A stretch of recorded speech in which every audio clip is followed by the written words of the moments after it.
কেউ আরেকটা ইউটিতে যায় না এবং সেভাবে পুরো বাজারটা ওই নির্দিষ্ট জায়গায় কন্ট্রোল করা হচ্ছে। সো আমাদের মনে হয় এই মানে সমঝোতাপূর্ণ সহযোগিতামূলক বাজারের জায়গায় আমাদের প্রতিযোগিতামূলক একটা বাজার খুব বেশি দরকার।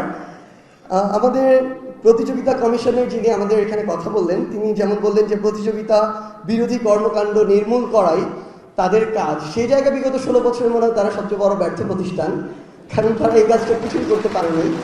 সো আমরা আমাদের জায়গা থেকে একদম শুধু অনুরোধ প্রত্যেকটা জায়গায় থাকবে। আমাদের রাজনীতিবিদদের আমরা চাই যে যারা রাজনীতি করতে চায় আগামী বাংলাদেশে, তাদের সৎভাবে উপার্জনের একটা পথ তৈরি তারা করুক, না হয় আপনারা সহযোগিতা করেন দয়া করে।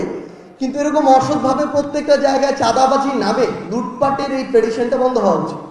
এটা রাজনীতিবিদদের পক্ষ থেকে এই কাজটা তাদের করতে হবে। একইভাবে বিজনেসম্যান এখানে যারা রয়েছেন, আপনারা আপনাদের জায়গায় যদি এই প্রতিযোগিতামূলক বাজারটা বা আপনাদের জায়গা থেকে যতটা কাজ করা যায়, ইভেন একদম দুইটা শব্দ দিয়ে বলি, সরকার কাজ করছে মূল্যস্ফীতি নিয়ে, আমাদের বড় বড় বিজনেসম্যানদের কাজ করতে হবে লোভ স্ফীতি নিয়ে। মানে এই লোভের যে স্ফীতি, এটা আমাদের মনে কিছুটা কমানো উচিত। যে বড় থেকে বড় এম্পায়ার তৈরি করা, এই জায়গার পাশাপাশি দেশ এবং মানুষের জন্য কিছু একটা করা।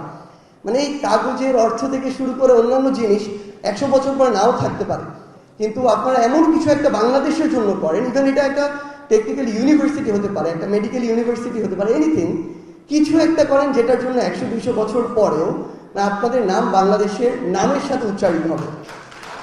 আমরা তো পৃথিবীর বড় বড় ইউনিভার্সিটিগুলো যেগুলো দেখছি, এগুলো একটাও কিন্তু এরকম পাবলিক ইউনিভার্সিটি না, ব্যক্তিগত জায়গাটাতে।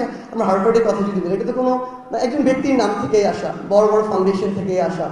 সো এই কাজগুলো আমরা আপনাদের জায়গা থেকে আসলে প্রত্যাশা করি। বড় বড় অনেক গ্রুপ রয়েছে যাদের নামে বেনামে অনেক ভালো কাজ এবং কলঙ্ক রয়েছে, কিন্তু বড় করে বলার মতো একটা প্রতিষ্ঠান, যে প্রতিষ্ঠানটা অলাভজনক হিসেবে দেশ এবং মানুষের জন্য কাজ করে, এরকম প্রতিষ্ঠান খুব কম। সো আমরা আপনাদের জায়গা থেকে এই কর্মকাণ্ডগুলো একটু প্রত্যাশা করি। সরকারের জায়গা থেকে মনিটরিংটা খুব গুরুত্বপূর্ণ। মনিটরিং যেন লোক দেখানো না হয়, রুটিন ডিউটি যেন না হয়, মানে দরদ নিয়ে যে করা, এই দরদটা আমরা আমাদের জায়গা থেকে চাই। আর আমার যেটা মনে হয় আসলে সরকারের পক্ষ থেকে এই মনিটরিংয়ে যে বিভিন্ন কর্মকাণ্ড নেওয়া হয়, একটা কিছু সেশন হওয়া উচিত। এই সেশনটা যেই জায়গাটাতে কিছুটা রেসপেক্ট কাজ করে, কিছুটা অবনত, সেরকম কেউ কারো একটা ধর্মীয় এরকম শ্রদ্ধাবোধের জায়গা আছে, সেই জায়গায় নমনীয়, তাদের জন্য সেরকম একটা আমার মনে প্রোগ্রাম হতে পারে। কারণ অন্য কোনো একটা জায়গায় এরকম যেই জায়গা নিয়ে কথা বললে তার মনের ভিতরে একটা আত্মিক তৃপ্তি আসে, ওই জায়গায় তাকে সংশোধনের একটা বার্তা দেয়া হতে পারে মেডিটেশনের মাধ্যমে, অন্য কোনো।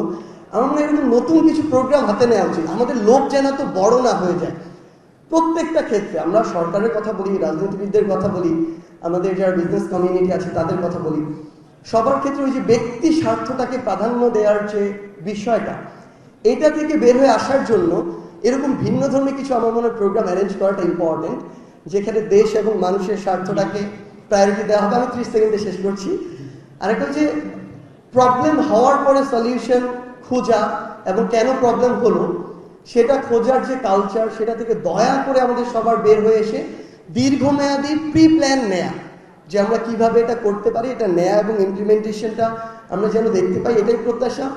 দিন শেষে এই কথাগুলোর কোনো ভ্যালু থাকবে না যদি না এখান থেকে বের হয়ে আমরা বিন্দু মাত্র সিঙ্গেল কোনো ইমপ্লিমেন্টেশন দিকে না যাই।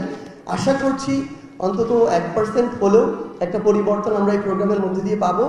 আপনাদের সাথে অবশ্যই আবারও দেখা হবে, এর চেয়ে কোনো হয়তো তির্যক মন্তব্য নিয়ে, অথবা দেশ এবং মানুষের জন্য ভালো কোনো চাওয়া নিয়ে। ধন্যবাদ।